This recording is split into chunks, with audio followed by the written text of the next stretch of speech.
नमस्कार साथियों, स्वागत है आप सभी का अंकित इंस्पायर्स इंडिया पर। मैं हूं अंकित अवस्थी। आप हैं मेरे साथ में एक और हमले की खबर के साथ। और हमला किस पर है? कतर पर है। किसने किया है? इजराइल ने किया है। क्यों किया है? कारण बताएंगे। फिलहाल इतना जान लो कि इजराइल ने कतर पर हमला किया है। कतर को हो सकता है आप लोग हल्के में ले रहे हो। कतर जिसकी राजधानी दोहा, और उस दोहा ने कुछ दिनों पहले फीफा का आयोजन करवाया था। ये वही दोहा है जिसमें हाल ही में जब ट्रंप आए थे मिडिल ईस्ट की यात्रा पर, तो उन्हें हवाई जहाज भेंट में दिया था। ये वही दोहा है जिसके एडमिनिस्ट्रेशन द्वारा दिए गए कम से कम $400 मिलियन के बोइंग को ट्रंप ने गिफ्ट में एक्सेप्ट किया था कि चलिए पसंद आया हमें। उस दोहा में गोला गिर गया है। किसने गिरा दिया? नेतन्याहू ने गिरा दिया। किनको मार दिया? हमास के लीडर्स को मार दिया। लगभग 5 हमास के लीडर्स मारे गए।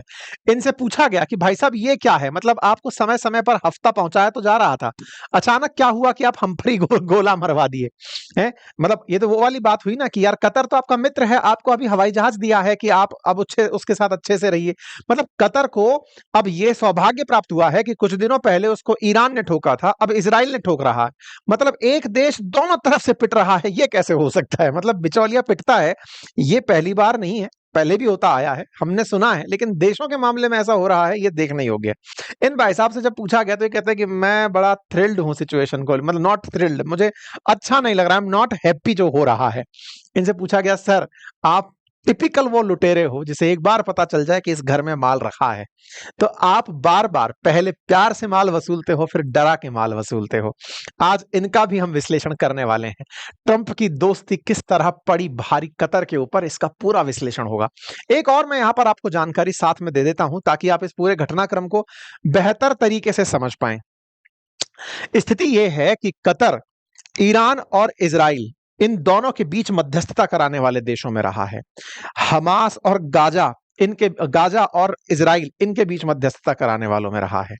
ऐसे में इन भाई साहब की प्रेजेंस में यह हो जाना, यह दर्शाता है कि कुछ दिनों से कहीं इनके अंदर इस बात की छटपटाहट तो पैदा नहीं हो गई थी कि इतने दिन से सब लोग कोई नोबल की बात ही नहीं कर रहे हैं, तो चलो थोड़ा सा मसाला फेंका जाए। जाओ इजराइल, पहले जाके कतर पे गोला मारो, फिर मैं कतर को शांत करवाऊंगा, फिर नया क्रेडिट ले लूंगा कि मैंने इजराइल और कतर के बीच में शांति करा दी, और इस तरह से नोबल पीस पुरस्कार के फिर एक बार दावेदार बन जाएंगे।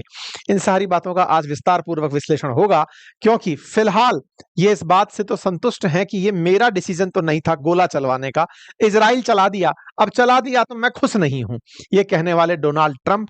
अब सही मायने में क्या कारण है जरूर बताएंगे, लेकिन फिलहाल के लिए हमास के लीडर्स मारे गए हैं 5। ये अपडेट है, ये जान लीजिए। अब मैं इस पूरी घटना को आपको विस्तार से बताता हूं, सो दैट आप इस बात को समझ पाएंगे कि चल क्या रहा है, कहानी क्या है, कतर पर गोला क्यों पड़ गया, अमेरिका की कैसे चाल थी